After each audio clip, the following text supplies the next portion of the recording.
falar que a dinâmica ela estuda o movimento dos corpos, se preocupando em explicar as causas que produzem o movimento, e os objetivos de aprendizagem da nossa aula de hoje são definir o que é uma força, reconhecer a força como uma grandeza vetorial e caracterizar as situações de equilíbrio. Então, a força, ela é um agente capaz de alterar o estado de uma partícula, e esse alterar um estado seria alterar o estado de repouso ou movimento de uma partícula. A força, em si, ela é uma grandeza vetorial, pois para caracterizá-la, a gente precisa indicar um valor, qual o valor dela, qual é, em que direção ela atua, em que sentido ela atua. Então, a depender de como do arranjo que você fizer com o vetor força, você pode ter efeitos diferentes, né? Então, a força não está relacionada só ao valor. Se duas pessoas empurram um carro na mesma direção e sentido, o efeito será somado. Se as pessoas empurram o carro na mesma direção, mas sentidos contrários, quem empurrar mais forte vai é, produzir o movimento na direção sua, né? Então, a força é uma grandeza vetorial, em módulo, direção e sentido. A força é um agente capaz de alterar, tá certo? O estado de um corpo. Um corpo que está em repouso entra em movimento, um corpo que está em movimento entra em repouso. E a gente fala em módulo o valor, intensidade. E a palavra para módulo ou intensidade, um outro sinônimo, seria a magnitude da força. A palavra é pouco usada, mas quando é usada, a pessoa fica sem saber. Então, módulo, intensidade ou magnitude é o valor numérico da força. A direção aqui é a direção vertical e o sentido aqui, ó, de baixo para cima, certo? Então, a força, ela é um vetor e a gente representa esse vetor, o comprimento dessa flecha, proporcional ao valor.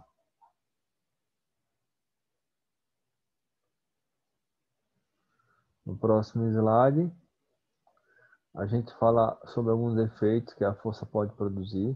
A força ela é capaz de deformar corpos, por exemplo, corpos com algum coeficiente de elasticidade, como molas, elásticos, quando deformados, tendem a restaurar a situação de equilíbrio. Essa deformação também ocorre quando você chuta uma bola, você provoca essa deformação ao aplicar uma força, e com pouco tempo essa deformação é restituída, a bola volta ao normal. A força também é capaz de alterar a velocidade de um corpo, certo? E a força também é capaz de manter sistemas, corpos em equilíbrio, né? Então a gente tem aqui esse balde, a tendência é ele cair, né, por conta da atração pela Terra, e para manter em equilíbrio a gente coloca um fio e forças transmitidas através de fios e cabos, a gente chama essa força de tração, já adiantando aqui. O que é interessante é que, por exemplo, na minha área de estudo, eu também estudo geofísica, a gente considera a crosta terrestre, ela tem um limite de elasticidade também, ela sofre deformações. A força produzida no interior das rochas provocam deformações. E algumas vezes essas deformações não são restauradas, ocorrendo tremores de terra. As medidas de uma força, certo? A gente tem um instrumento para medir força, que é o dinamômetro. A unidade oficial é o Newton, tá certo? O dinamômetro, ele tem uma escala, e à medida que você vai puxando, esse corpo aqui vai medindo qual é a força que é aplicada nessa bola. Então, a unidade que a gente usa é Newton, em homenagem a um físico inglês, Isaac Newton, que deu grandes contribuições para a mecânica.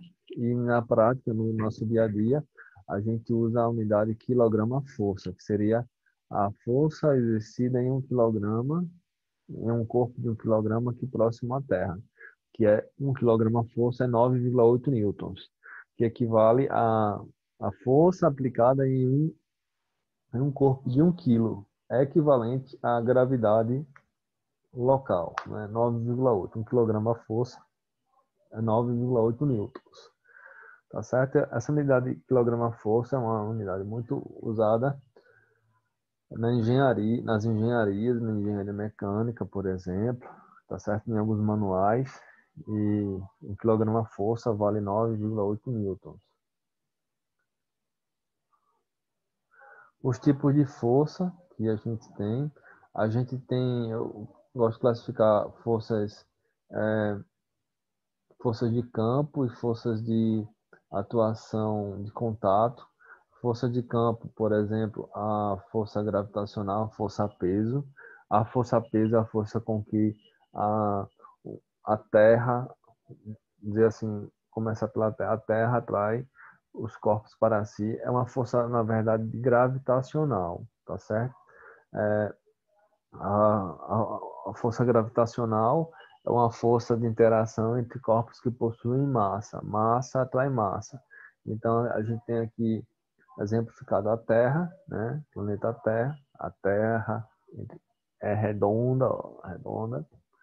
Então, você tem um corpo próximo a ela, massa, a Terra tem massa e esse corpo tem uma massa. Então, massa atrai massa, então você vai ter atração. Professor, a gente vai ver mais na frente que é, a Terra atrai esse corpo, mas esse corpo atrai a Terra, atrai também, mas é imperceptível, porque a massa da Terra é muito infinitamente maior que a massa de um corpo de 1 quilo, por exemplo. Tá certo? Então, força-peso é a força devido à atração da Terra, mas é uma força gravitacional. Então, um satélite próximo à Lua, bem próximo à Lua, vai ter uma força-peso, que seria a força com que a Lua atrai ele para si. Tá certo? A força-peso é uma força que atua em todas as direções da Terra, certo? Ao longo de toda a direção, e ela aponta para o centro da Terra. A força de tração, é uma força associada a um contato, uma força que é transmitida através de fios e cabos, tá certo? Então, quando a gente coloca uma pessoa puxando um fio, um cabo ou uma máquina, um guincho, a gente associa a forças transmitidas através de fios e cabos como tração.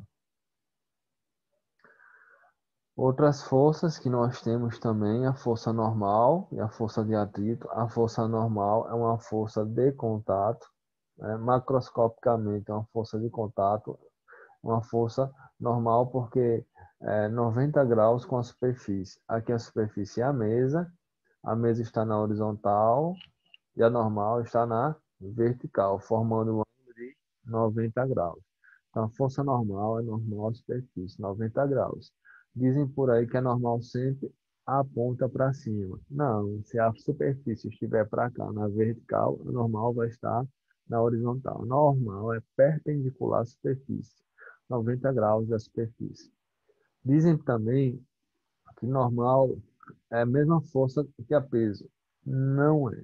A peso é uma força gravitacional e a normal é uma força de natureza microscopicamente eletromagnética. A repulsão é produzida pelos átomos do livro com os átomos da mesa. Isso impede com que, microscopicamente, o livro atravessaria a mesa, tá certo? Ela pode ter o mesmo valor que a força peso. Quando?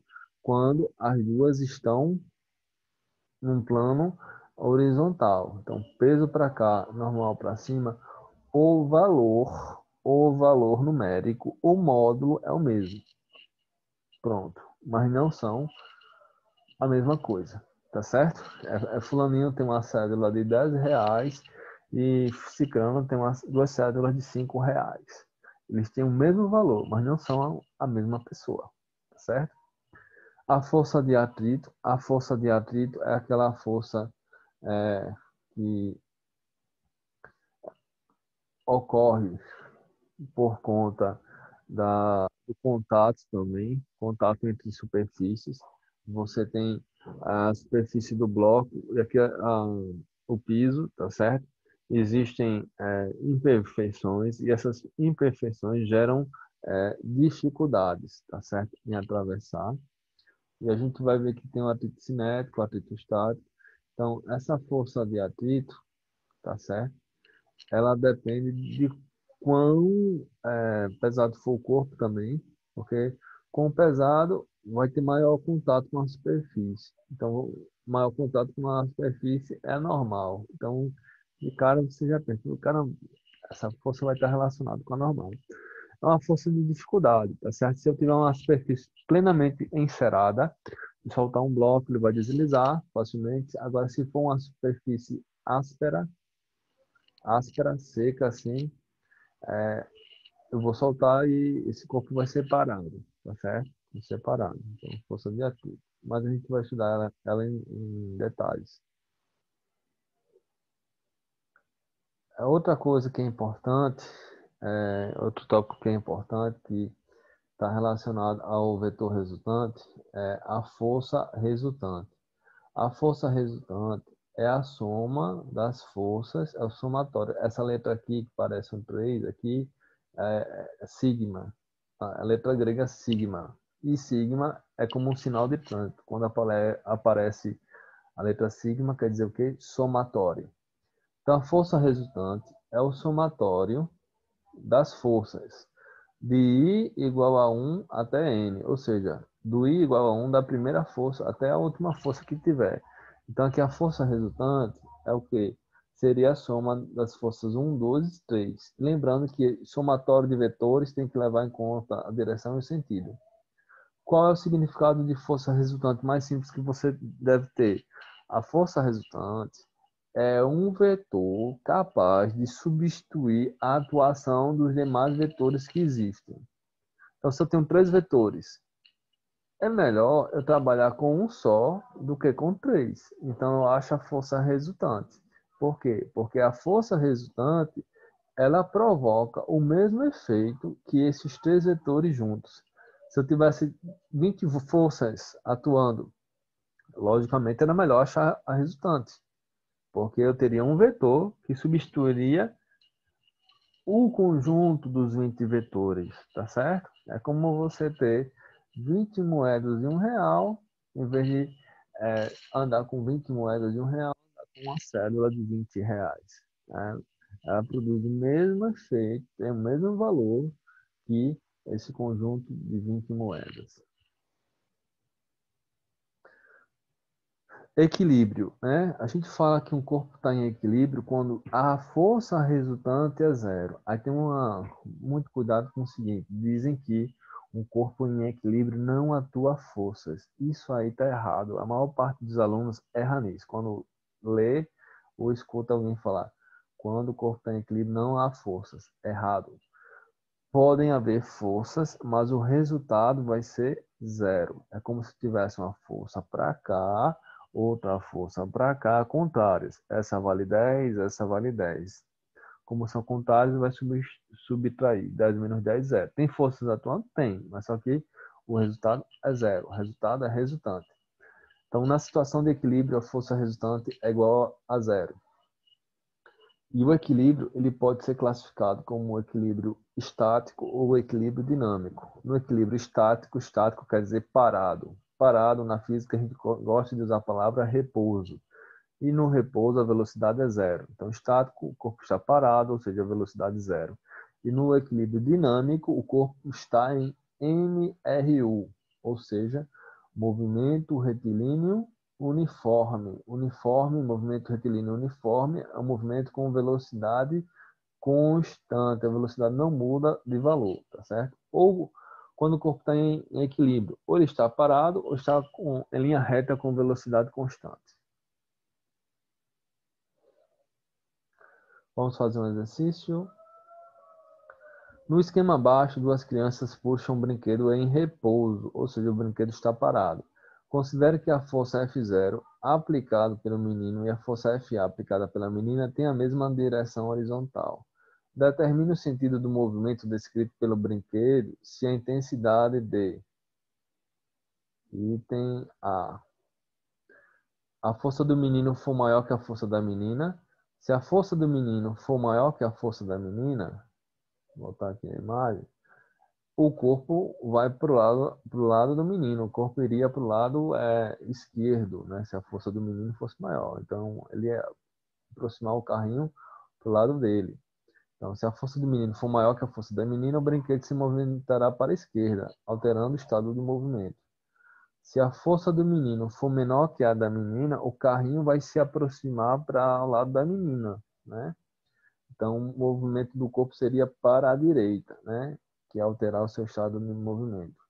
E se essas forças forem iguais, o corpo vai permanecer ali parado em repouso. Vai ficar entre eles lá parado em repouso.